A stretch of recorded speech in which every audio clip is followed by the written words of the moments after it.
तीर्थंकर प्रभु आदिनाथ मुनिनाथ, आदि व्याधि अगमग मिटे, तुम पद में मम मात। चरण शरण है आपके, तारण तरण जियाज, भवदधि तट तक ले चलो, करुणा कर जिन राज। बोलिए मंडी बामोरा के अतिशयकारी बड़े बाबा आदिम तीर्थंकर आदिनाथ भगवान की, मूलनायक 1008 श्री चंदा प्रभु भगवान की, परम उपकारी संत शिरोमणि आचार्य गुरुवर विद्यासागर जी महामुनिराज की, परम पूज्य मुनि श्री 108 दुर्लभ सागर जी महाराज की, पूज्य मुनि श्री 108 निरंजन सागर जी महाराज की। बोलिए परम पूज्य मुनि श्री 108 संधान सागर जी महाराज की। प्रतिदिन हम श्रावक के उन गुणों के बारे में चर्चा कर रहे हैं जिनके माध्यम से एक सद्ग्रस्त उस मुक्ति रूपी रमा को वरमाला पहना दे, उस मुक्ति रूपी रमा को वर ले। ऐसे उन सद्गुणों की चर्चा प्रतिदिन जो श्रावक के क्रमोन्नत सोपान हैं, आत्मिक उत्थान के जो चरण हैं, उन चरणों की, उन सीढ़ियों की हम यहाँ पर चर्चा कर रहे हैं। एक एक प्रतिमा के बारे में प्रतिदिन अपन यहाँ पर उस विषय पर चिंतन करते हैं, मनन करते हैं और जितना एक एक कदम आगे भी बढ़ते चले जा रहे हैं। कल सचित त्याग प्रतिमा के बारे में अपन ने चर्चा की कि श्रावक किस प्रकार से जीव मात्र के प्रति जागरूक हो जाता है कि मेरी किसी भी चर्या से कोई जीव को घात न हो। वह हर केवल मात्र खान पान की शुद्धि का नाम ही प्रतिमाधारी बन जाना नहीं है। प्रतिमाधारी बनने का मतलब है उसके रहन सहन में, उसके बोल चाल में, उसके उठने बैठने में, सब में उसमें अंतर आ जाए, तब वो प्रतिमाधारी सही रूप में प्रतिमाधारी है। तभी वह आगे भी बढ़ पाता है और उन जीवों के वध से बच पाता है। अन्यथा दूसरे का वध तो बाद में होता है, हमारा वध पहले ही हो जाता है। हम दूसरे के बारे में गलत सोचेंगे तो वो भी हमारे बारे में सही सोचने वाला नहीं है। हम उसके बारे में अच्छा सोचेंगे तो वो भी हमारे बारे में अच्छा जरूर सोचेगा। इसी आशय के अपन ने विगत दिन चर्चा की। आज अपन और एक कदम आगे बढ़ेंगे। उससे पहले देखो, श्रावक क्या होता है या कोई भी संसारी प्राणी जो होता है वो इस संसार में ही रमे रहने को अच्छा मानता है। उस संसार में ही अपने आप को रुलाए रखता है क्योंकि वो वास्तविकता से दूर हो जाता है। वास्तविकता क्या है कि मेरी आत्मा ही केवल मात्र स्थायी है, बाकी जितने भी दिख रहे हैं वो सब क्षणभंगुर है। ये संसार कैसा है? नाशवान है, क्षणभंगुर है। उसको क्षणभंगुर हम मानने को तैयार ही नहीं होते। हम तो ये मानते हैं कि नहीं, जैसे हम कब मरेंगे? बोलो, कभी मरेंगे क्या? नहीं, पहले पूरा संसार खाली हो जाएगा ना, तब हम जाएंगे, उसके पहले नहीं जाएंगे महाराज। इसीलिए वो अपना कदम आगे नहीं बढ़ा पाता है।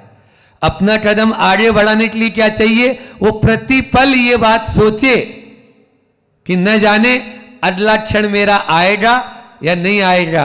16 तारीख तो दूर है, 16 तारीख भी बाद में। हाँ, तो इसलिए उसमें क्यों चक्कर में रहे अपन। तो ये चीजें अपन को हर पल सोच के चलेंगे, तब सुबह से शीघ्रम, है ना, ये तो आप तब ही आचरण में ला पाएंगे कोई भी चीज को आचरण में लाने के लिए। लेकिन हम उस वास्तविकता से अनभिज्ञ हो जाते हैं। हम तो यह मानते हैं, हम हमेशा हमारा अनुभव है ना, उस अनुभव पर उस आशा की विजय हो जाती है। अनुभव पर आशा की विजय हो जाती है। अनुभव में है कि देखो कल वो चले गए, अब हमारा भी क्या पता, ठिकाना नहीं है, लेकिन फिर भी अनुभव है लेकिन फिर भी विश्वास और आशा के माध्यम से, हाँ नहीं नहीं अभी कौन सा अपन जाने वाले हैं, अभी तो बहुत साल है, अभी कर लेंगे, अभी कर लेंगे, अभी कौन सी उम्र पड़ी है। प्रतिमाधारी तो बुढ़ापे में बनते हैं, कोई जवानी में थोड़ी प्रतिमाधारी बन जाते हैं। जब बिल्कुल अंतिम स्टेज आ जाए तब देख लेंगे, महाराज जी के चरणों में ले आए चलेंगे और वहां पे बोलेंगे महाराज अब हमारी सल्लेट नटा दो, कितनी प्रतिमा है, अभी तो कुछ नहीं है, अब धीरे धीरे आप कह दो महाराज, तो हमें तो एक साथ 10 दे दो, अभी 10 प्रतिमाधारी बना दो। ऐसे ऐसे होगा क्या बोलो? ऐसे में कल्याण नहीं होना है। चेतना जब तक जागृत है, ध्यान रखना, अंधेरा होने के पहले जो अपने कारोबार को समेट लेता है, हाट लगता है आपके यहाँ पे, कल लगेगा, आज गुरुवार है, आज गुरुवार है, बहुत अच्छा वार है ये तो, और अच्छी बात है। हाँ, तो आज जो है हाट लगेगा, तो शाम होने के पहले पहले ही वो अपना सब कुछ समेटना शुरू कर देता है। क्यों कर देता है? क्यों भैया, अब मुझे घर पे भी पहुंचना है। ध्यान रखो, संत कहते हैं इससे पहले तुम्हारी अर्थी उठे, अपने जीवन के अर्थ को समझ लो। इससे पहले हमारी चिता जले, उससे पहले अपने चित्त की विशुद्धि कर ले, अपने आप को चित्त की ओर ध्यान दे ले, अपनी चेतना को जगा ले। चिता जले उससे पहले चेतना जगा लो, तो निश्चित रूप से हमारा कल्याण हो सकता है, अन्यथा कुछ नहीं हो सकता है। लेकिन हमारी स्थिति उस यात्री की तरह है। एक यात्री ट्रेन के अंदर सवार था, तो वो यात्रा कर रहा था, उसके इतने में टीटी आ गया, टीटी आ गया तो टिकट बताओ। अब वो अपना सूटकेस खोल रहा है, टिकट के लिए क्या कर रहा है? सूटकेस खोल रहा है, सूटकेस खोला, भैया टिकट मान रहा हूं, तुम सूटकेस खोल। हाँ वही तो बता रहा हूं, वही तो देख रहा हूं, उसी को ढूंढ रहा हूं, कहां रखा पता नहीं है। अब वो पूरा कपड़ों को इधर उधर कर रहा है, एक कपड़े पैंट उठाई, पैंट की जेब में हाथ डाल रहा है, उस जो अंदर पैंट रखी है, बाहर वाली नहीं, वहां तो डालना ही नहीं है, नहीं गड़बड़ हो जाएगा, है ना। तो वो उसमें देख रहा है, भैया टिकट मांग रहे तुमसे। अब इतने में वो जूता खोलने लग गया। वो टीटी सोचता है ये दिमाग खराब है इसका, कहीं जूता तो नहीं मार रहा है।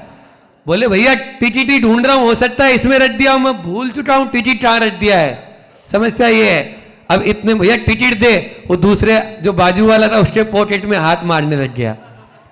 बोले तेरा टिकट मार रहा हूं, तुम इसके पॉकेट में आ रहे। भैया टिकट ही तो ढूंढ रहा हूं, हो सकता है मैंने इनको दे दिया और भूल गया हो, ये भी तो मेरा हो सकता है। तो वो बाजू वाला बोलता तुम अपनी जेब में क्यों नहीं ढूंढता? अरे वहां तो है ही नहीं, वो तो मुझे ही मालूम है। तो वहां नहीं ढूंढना ना, वहां नहीं ढूंढना है, वहीं ढूंढ ले तो फिर तो खेल ही खत्म है ना। ये स्थिति हमारी सबकी है, सुन रहे हो नहीं सुन रहे हो? हम सबकी, जहां पर है वहां नहीं ढूंढना है। क्यों नहीं ढूंढना है? इसलिए नहीं ढूंढना है, नहीं तो फिर तो वो तो संसार फिर तो छेद ही हो जाएगा ना महाराज जी, और संसार को तो हम छोड़ना नहीं चाहते हैं। इसलिए हम उस अपने टिकट को वहां ढूंढे जहां पर है। आज उसी की बात करने के लिए आगे यहाँ पर आचार्य भगवान समंत भद्र स्वामी के चरणों में जाके बैठते हैं। हे भगवान, 5 प्रतिमाओं के बारे में तो आपने बताया, आज 6वीं प्रतिमा का स्वरूप भी बताएं कि किस प्रकार से हम और एक कदम अपने आप को आगे बढ़ा सकें, वही बता रहे हैं। नाम है रात्रि भुक्ति त्याग प्रतिमा। अन्नम पानम खाद्यम लेयम नास्नाति योस्त विभाव वर्यम सचरात्रि भुक्ति विरत सत्वे स्वनुकंपमान मानमना सत्वे स्वनुकंपमान मना। रात्रि भुक्ति विरत है, रात्रि भुक्ति त्याग प्रतिमा नाम है। कौन? सत्वेशु, जो जीवों पर जीव दया बात चल रही है, उसी जीव दया की बात यहां पर है।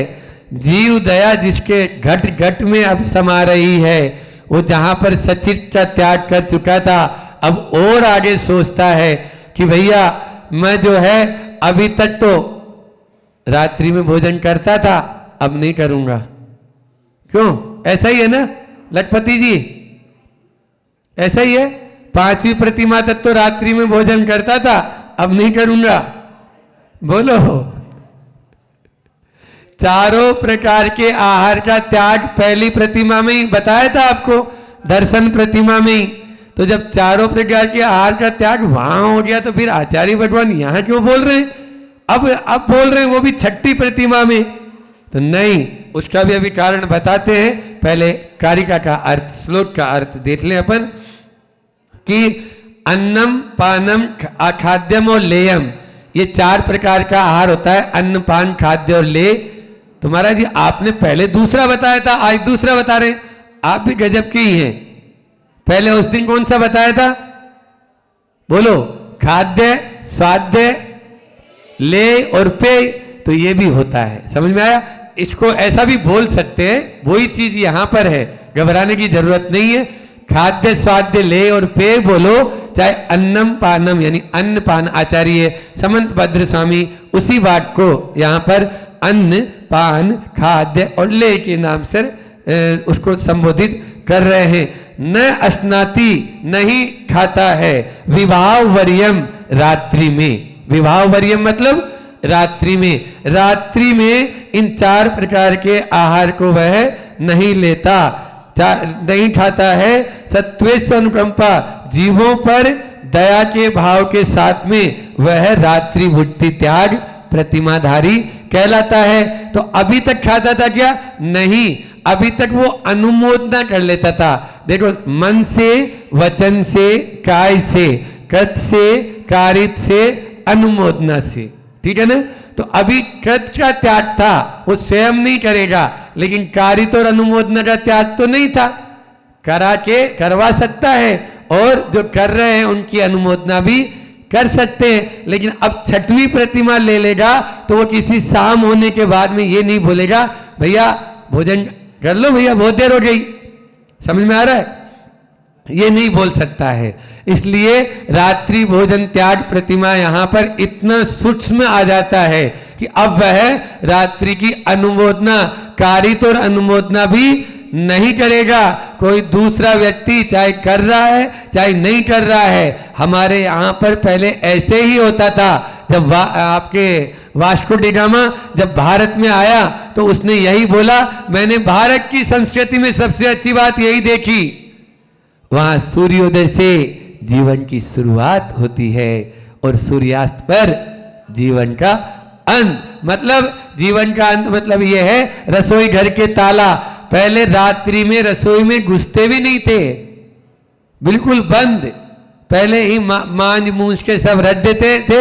अब 11 बज जाए 12 बज जाए, वो सुबह से लेके महिला वर्ग है वो रोटी बनाने में ही लगी रहती है, केवल उसी काम में ही है, केवल खाने और खिलाने वाले के। तो क्या एक ही काम है क्या? पहले तो ये होता था, नहीं भैया दिन में अपना भोजन कर लिया और रात्रि में अपना भजन कर रहे हैं, पूजा पाठ, शाम को आरती के लिए चले गए, वहीं पे भट्टामर का पाठ हो रहा है, भट्टामर के पाठ में बैठ गए। जिस समय वहां पर जाके देखें, देखो जीवों पर दया, आपके अंदर में यदि करुणा भाव है और दयालु हैं तो रात्रि भोजन मत करो, और नहीं तो अपने आप को दयालु कहना छोड़ दो। आप दयावान नहीं है यदि रात्रि में भोजन कर रहे हैं तो आपके अंदर में दया नहीं है। आप अपने नाम के आगे दयावान मत लगाओ, फिर दयालु मत लगाओ। ये निश्चित रूप से मान के चलिए आप रात्रि में वहां पर 4 प्रकार के आहार का त्याग है। ठीक है भैया, अभी 4 प्रकार के आहार का त्याग भी नहीं तो कम से कम अपन रात्रि भोजन का त्याग तो करें। लेकिन मैं देखता हूं रात्रि भोजन तो होता है लेकिन उसका भी ऐसा मतलब मखौल उड़ाए हुए हैं कि रात्रि भोजन त्याग, हाँ महाराज त्याग है, लेकिन फलाहार के नाम पर फुलाहार हो रहा है। फलाहार के नाम पर फुलाहार हो रहा है। जो चीज दिन में भी नहीं खानी चाहिए वो रात में खा रहे हैं, जो चीज दिन में भी नहीं खानी चाहिए वो रात में खा रहे हैं। अब अक्षय का भक्षण हो रहा है। ध्यान रखना, विज्ञान भी इस बात को मानती है, जैसे ही सूर्य अस्त हुआ पूरे वातावरण में इतने कीटाणुओं का समावेश हो जाता है, भले ही वो आंखों से दिख नहीं रहा है, त्रस्त जीवों का बोल रहा हूं।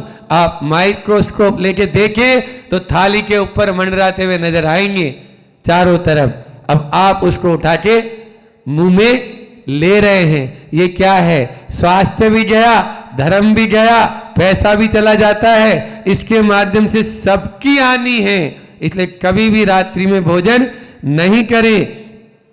आप लोग ये सोचते हैं महाराज जी ये प्रैक्टिकल नहीं है, आप केवल प्रवचन में बोल रहे हैं, बाकी ऐसे हम देखते हैं ना, अब वो आते ही रात में हैं। क्यों? नाम लेके बोले क्या? नहीं बोले तो अच्छा ही है, नाम नहीं लो। वो तो अच्छे में तो नाम बोल देते हैं हम लखपति जी का, लेकिन बुरे में नहीं बोलना चाहिए। हाँ तो सुनो ध्यान से, तो वो आते ही ऑफिस से ही लेट लौटते हैं या काम ही लेट कर रहे हैं। भैया आप यदि मन में विश्वास ठान लेंगे ना, तो छोटा बच्चा भी रात्रि में भोजन नहीं करेगा। छोटा बच्चा भी घर में जैसा अपन बनाना चाहें वैसा बन सकता है नियम। इसलिए और बुंदेलखंड में तो ये संस्कार थे ही नहीं। अध्ययनियों की 3 पहचान होती है, पानी छानकर पीना, रात्रि भोजन का त्याग करना और नित्य जिनालय में जाकर देव दर्शन करना। ये जैनियों की प्रथम है। 8 मूल गुण होते हैं, उसमें भी रात्रि भोजन का त्याग है। तो हर चीज में जो मूल का मतलब महाराज जी ने बताया था, कर्मकांड की क्लास में बोला था ना, मूल मतलब आधार, मूल है वो, मूल प्रकृति है ना, मूल व्रत, महाव्रत जिसको बोलते हैं। तो मूल होगा तभी तो चूल होगा। अब मूल ही नहीं है तो चूल क्या होगा? कुछ नहीं होगा। ये बिल्डिंग खड़ी है, इसका मूल नींव है, अब नींव नहीं होगी तो क्या होगा? अभी अपना देखो 1-1.5 करोड़ रुपए आपका, बोले महाराज क्या ये 1.5 करोड़ रुपए गड्ढे में डाल दिया आपने? बोलो वो इतना बड़ा जो 3 मंजिला जो मंदिर बनने जा रहा है वो इन्हीं पाषाणों पे खड़ा होगा, इतनी बड़ी बड़ी शिलाओं पर, तब जाके होगा वो 1-1.5 करोड़ ये जो अंदर जा रहा है। समझ में आ रहा है? तो इसलिए मूल के बिना कुछ भी नहीं हो सकता है। अपने आप को इस चीज से जोड़ना है। तो निश्चित रूप से मान के चलिए, समय अपना हो रहा है, कल फिर से और ले लेंगे। रात्रि भोजन के आप दया और करुणा का यदि पालन करना चाहते हैं तो रात्रि भोजन का त्याग पहले अनिवार्य है, और उसके माध्यम से ही, और वो तब होगा कि हम रात्रि में भोजन नहीं, बोल दूं क्या? बोल दूं क्या? बोल दूं क्या? बोल ही देते हैं, बोलना तो है ही। वैसे ही वो भोजन नहीं है, वो मांस का टुकड़ा है, ये समझ लीजिए। रात्रि भोजन मतलब अस्ते, हाँ ये महाभारत में लिखा है, दिवा अस्तो, मतलब यानी अस्त होने के बाद में यदि आप भोजन कर रहे हैं तो वो मांस के समान है, और पानी पी रहे हैं तो खून के समान है। ये महाभारत के अंदर लिखा है, जो अपना ग्रंथ आप लोग मत मानो, लेकिन और पद्म पुराण उठा के देख लो, पद्म पुराण में भी कई कारिकाएं भरी है। कल फिर से इसके बारे में और चर्चा कर लेंगे। बोले अहिंसा परमो धर्म की, आचार्य गुरु और विद्यासागर जी महामुनि राज की।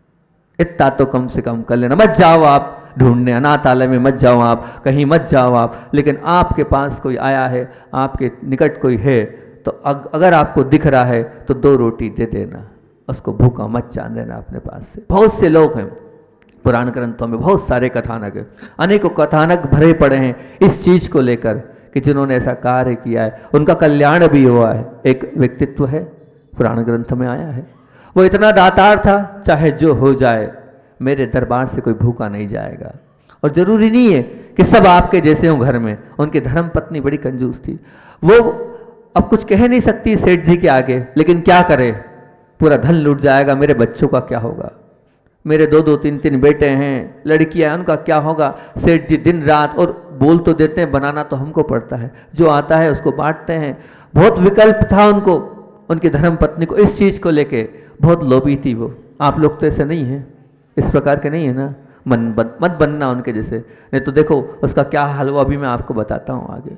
हुआ ये योग संयोग की बात थी, विदेश यात्रा के लिए जाना पड़ा। सेठ जी थे, वो अपने साथ गए और उन्होंने कहा देखो भैया मेरे यहाँ परंपरा है, मेरे घर जो आए उसको भूखा मत जाने देना, उसको दान दे देना। तुम नहीं भोजन बना पाओ तो एक काम करना, लेकिन कुछ अन्न का दाना दे देना, लेकिन भूखा मत जाने देना। सेठ जी की बात में उन्होंने हाँ तो कर दिया, पर जैसे सेठ जी गए और सेठ जी के जाने के बाद वो जो सेठानी थी, मन में क्रोध भरा था, मन में लोभ भरा था। उसने सोचा क्यों ना ये भिखारी रोज रोज आते हैं, इनका रास्ता लगा दिया जाए। और उसने भोजन तो दिया, उस भोजन में उस जहर मिला दिया। मिला तो दिया, अब वो तो रोज की भांति उस भोजन को लेके चले गए। चलने के बाद जब सेठ जी उसी ओर से वापस आ रहे थे, उनका नियम था कि बाहर का वो खाते नहीं थे, बाहर का खाते नहीं थे। और जो था, देखो कितने बड़े दाने जो लेके गए थे घर से बांध के, वो उन्होंने वहां देखा कि कोई भूखे हैं, उनको दे दिया। खुद भूख से पीड़ित हैं। अब भूख से पीड़ित हैं, और जब भूख से पीड़ित थे तब उनको लगा कि भूख से पीड़ित है और वो आ रहे थे। उसी बीच उनके घर से पास जहाँ वो भिखारी रहते थे थोड़ी दूर पर दूसरे गांव में, और दूसरे गांव में उन्होंने डेरा डाला। अब हिम्मत नहीं बची उनकी, भूख के कारण पीड़ित थे। तो वही भिखारी लोग दिखे जो भूख से पीड़ित सेठ जो हमेशा जिनको दान देता था। अब दान देता था तो उन भिखारियों ने देखा, उन्होंने कहा आप भी क्या भोजन है मालिक, ले लो। बोले नहीं, मैं तुम्हारा हिस्सा नहीं ले सकता, मैं भूखा मर जाऊंगा पर तुम्हारा हिस्सा नहीं लूंगा। सेठ जी ने कहा हम आपके साथ वापस चलेंगे, नहीं तो एक अगर सेठ जी आज आपने अन्न का दाना स्वीकार नहीं किया तो आज के बाद कभी हम आपके दरबार में नहीं आएंगे मांगने। सेठ जी ने भोजन लिया, और योग संयोग की बात है कि सेठ जी को लगा कि मेरा अंत आ गया है। जैसे ही भोजन लिया, अब जहर लोगे तकलीफ तो होगी। उन्होंने उसी वक्त उस अपनी अंत आयु जानकर, और जो व्यक्ति अच्छे होते हैं उनका कल्याण तो होता ही, उन्होंने सब प्रकार का त्याग कर दिया। और त्याग करने के बाद वहीं पर सल्लेखना धारण करके उनका मरण हुआ। मरण होने के बाद ऊपर देवगति में ऊपर पहुंच गए, स्वर्गों में वो स्वर्ग तो पहुंच गए। और इधर देखो सेठानी का क्या हुआ, अपना सुहाग उजड़ गया जरा से लोभ में, जरा से लोभ में अपना जो मांग का सिंदूर था वो मिट गया। ये होता है लोभ। आप कभी ऐसा मत करना, उसके जैसे उनके जैसे मत बनना कभी भी। आपका हृदय उदार रखना, 2 नहीं 4 रोटी ज़्यादा बना लेना, और कोई मेहमान आए तो खिला देना, लेकिन इस प्रकार का कोई भी कृत्य मत करना जिससे आपको इस प्रकार की कोई भी जीवन में परेशानी आए। बहुत सारे उदाहरण हैं। भले ही आप बहुत अच्छी बात लिखी है इसमें, एक बहुत अच्छी बात पढ़ने को मिली थी, हम भले ही नदी जैसे ना बन पाए, हम भली नदी जैसे ना बन पाए, तालाब जैसे तो बन कर रह सकते हैं। हम भले ही नदी जैसे ना बन पाए लेकिन तालाब जैसे तो बनकर रह सकते। तालाब मतलब क्या? तालाब में नदी तो वो होती है जो घर घर पहुंच जाती है। लो किसको लेना है लाभ ले लो, मैं बहती जा रही हूं, आओ जिसको लेना आओ, अब मत जाओ सब जगह, कोई बात नहीं, आप तालाब बन जाओ। आपके पास कोई आए तो आप मना मत करना, आपके पास कोई आए तो आप ये नहीं करना नहीं मैं नहीं दूंगा, आप तालाब की तरह देते जाओ, मत जाओ, उतने ही दायरे में रहना जितना आपका दायरा है वहीं रहना, लेकिन वहां रहते रहते आप पीछे मत हटना। वहाँ जो आएगा आप तालाब की भांति देते जाना देते जाना देते जाना। नदी मत बन पाओ, मत बनना नदी, कोई बात नहीं कोई बात नहीं। लेकिन कुछ लोग होते हैं जो नदी बनते हैं। एक चीज़ पढ़ने को मिली, कुछ लोग होते हैं जो नदी का काम करते हैं। एक ग्रुप बना, जैसे आपके यहाँ भी ग्रुप बहुत सारे हैं, ऐसे ही 8-10 बच्चों का ग्रुप था, बालकों का ग्रुप था। वो ग्रुप एक इतना अच्छा काम करता था, बड़ी सुनने के बाद बड़ी प्रसन्नता हुई। उनसे पूछा ये बड़ी बड़ी कैन लेके कहाँ से आ रहे हो? तो बोले महाराज जी दोपहर की बात है, गर्मी की बात है, लू चल रही है, इतनी लू में तुम लोग लपेट कर सब टोपी ओपी लगाए थे, सब कहाँ से आ रहे हो तुम लोग? तो और वो भी इतनी बड़ी बड़ी कैन, काय की कैन है ये? तो उन बच्चों ने जवाब दिया, बोले महाराज बहुत अच्छी बात है, बहुत अच्छा लगा उसको सुनकर। उन बच्चों ने जवाब दिया, बोले महाराज जी हमारे यहाँ से 8 किलोमीटर से 4 लाइन बन रही हैगी।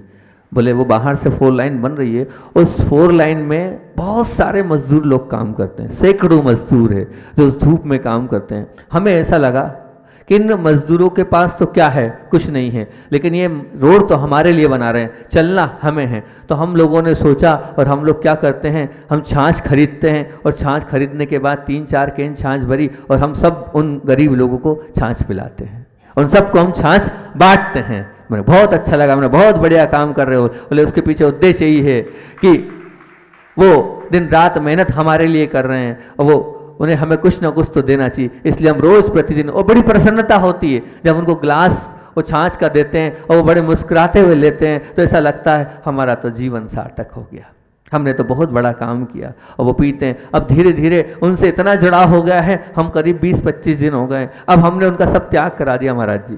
क्या त्याग करा दिया? बोले पहले तो वो सब प्रकार के व्यसनों से थे, अब हमारा उनसे ऐसा जुड़ाव हो गया है, वो वही लोग हमें रोज मिलते हैं और उन्हीं को हम वो छाछ पिलाते हैं। उनने हमारी बात मानकर सब त्याग कर दिया। अब वो किसी प्रकार का नशा भी नहीं करते और मांस आदि का भी उन्होंने त्याग किया। उनके हृदय में पहले स्थान बनाया, हृदय में स्थान बनाया और उन्होंने सब त्याग कर दिया।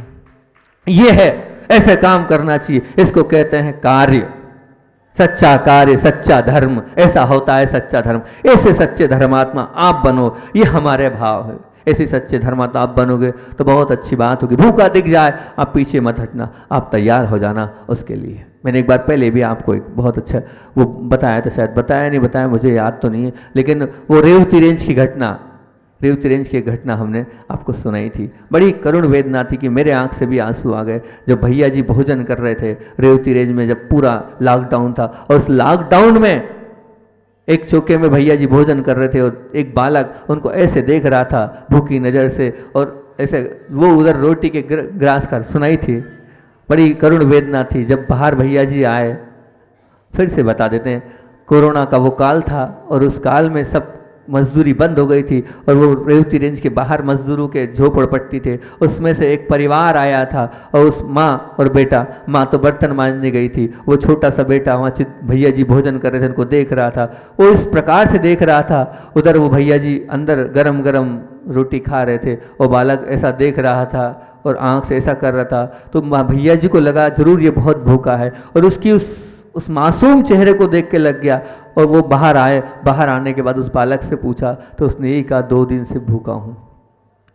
बोले काम बंद हो गया है, रोज कमाते हैं रोज खाते हैं, अम्मा यहाँ पर आइए, बड़ी मुश्किल से अंदर आने को मिला हैगा, अंदर भी नहीं आने को मिल रहा था, अब आए हैं, आज माँ काम करेगी उसके बाद कुछ मिलेगा, उसके बाद खाऊंगा। उन भैया जी की आंख से आंसू आ गए थे। उसी वक्त भैया जी ने वहाँ भोजन कराया। ऐसी पीड़ा है, ऐसा कष्ट संसार में है। आपके पास तो सब कुछ है, उसके बाद भी आपको कम लगता है, आपकी भूख शांत नहीं हो रही है। 4 सब्जी बन जाती है, उसके बाद भी आप कहते हो मुझे नहीं खाना, मेरी पसंद की दाल चाहिए, मेरी पसंद की सब्जी चाहिए, मेरी पसंद की रोटी चाहिए। ध्यान रखना, ये तुम ठुकरा रहे हो ना, कल ऐसा ही होगा, तुम मिलेगा नहीं। आज तुम अपने इस पैसे के वैभव पर लात मार रहे हो, अन्न पर, सब्जी पर, दाल पर नहीं, जो मिल जाए वो ले लो भैया। क्या पसंद और क्या नापसंद, ये तो तुमने अपने मन की भूख को पसंद और नापसंद में बना रखा है। वो ऐसी स्थिति तुम्हारी होगी जैसे उस बालक की स्थिति हो रही है। अब बताओ, तुम्हारे लिए अलग सब्जी बनती है, दूसरे के लिए अलग बनती है, ये स्थिति आपकी वर्तमान में है, आप ऐसे बन गए हो। उसका तो कारण यही है कि आप बहुत बड़ी गलती कर रहे हो। बहुत से लोग हैं, बहुत से जिन्होंने अपने जीवन को बहुत धन्य माना है, जो अपने दरबार में आते हैं उनको कभी भी खाली हाथ नहीं आने। मुझे वो घटना याद आ रही है राजस्थान की, बहुत लोगों ने सुनी भी होगी।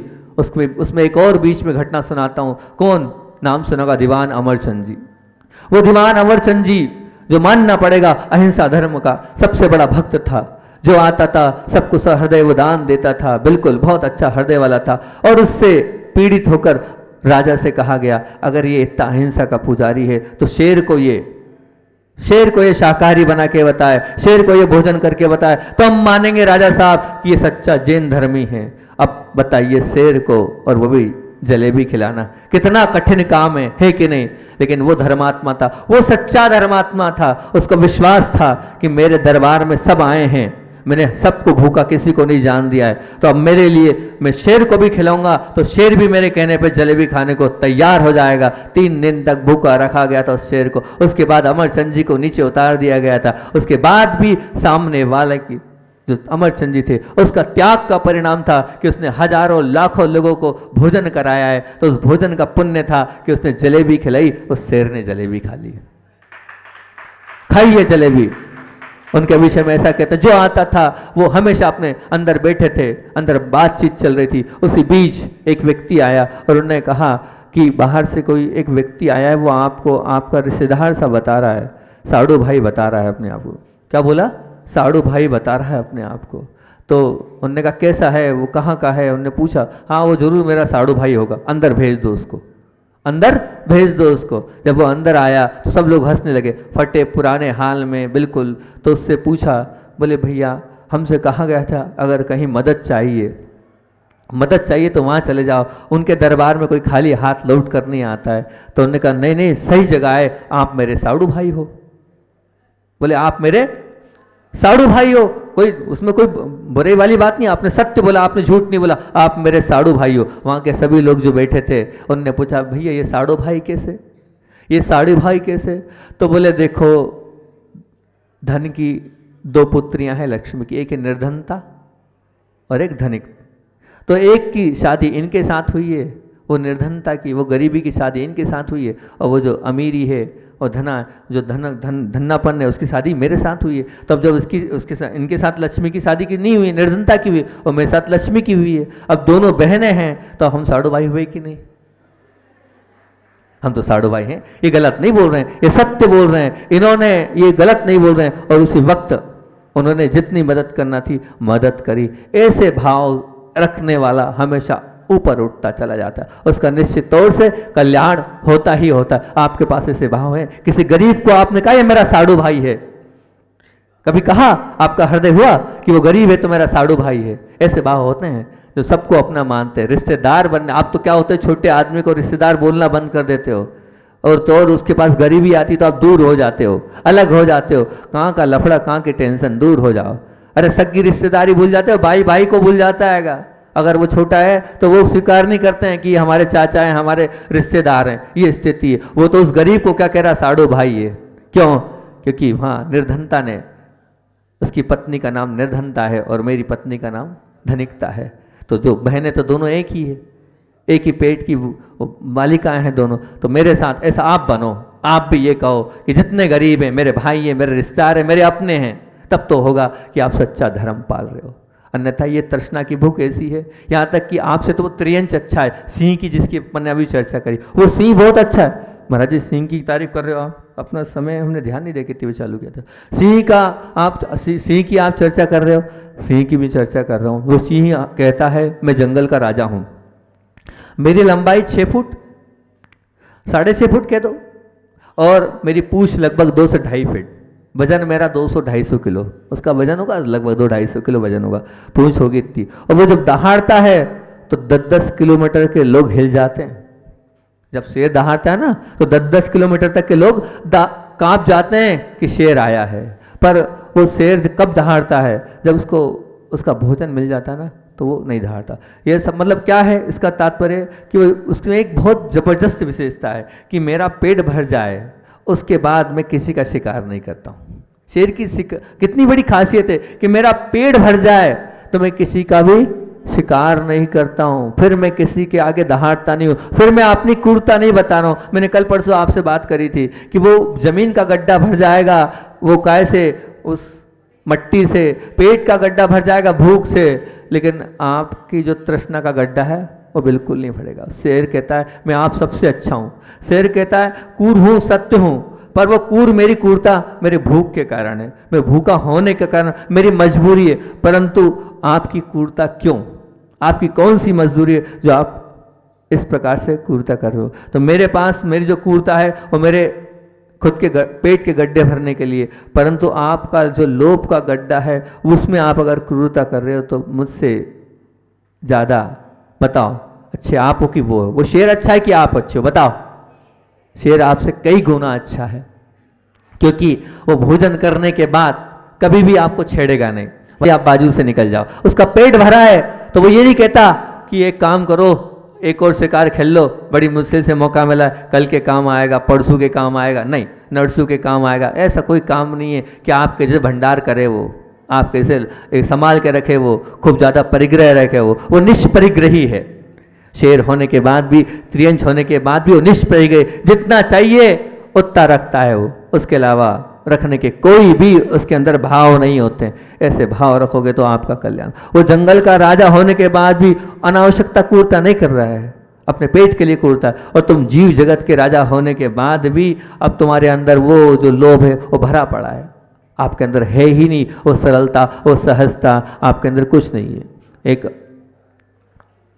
टैक्सी ड्राइवर की आप बीती है कि एक टैक्सी ड्राइवर था, वो जा रहा था किसी सज्जन को लेके, लगभग 50-55 साल के वृद्ध को लेके जा रहा था।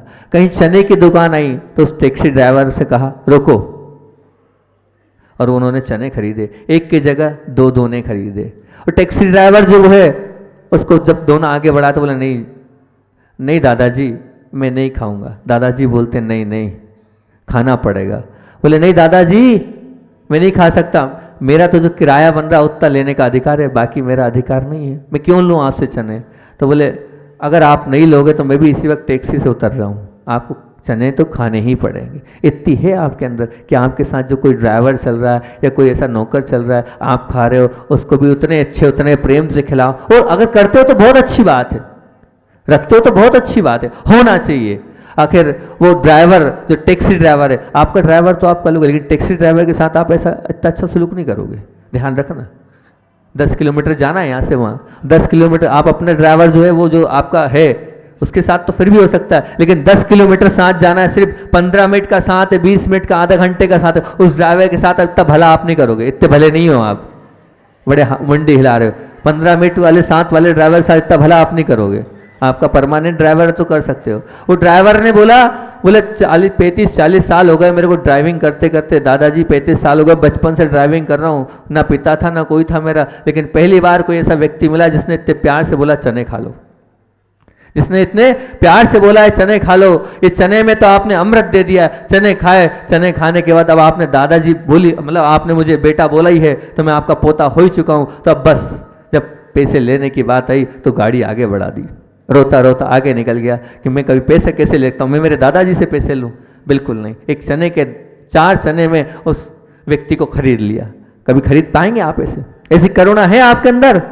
बताओ, अपने जीवन में आप कभी गए हो टैक्सी से बड़े बड़े शहरों में 5 किलोमीटर की, 7 किलोमीटर की, 10 किलोमीटर की यात्रा में आपने कभी किसी को कुछ खिलाया है?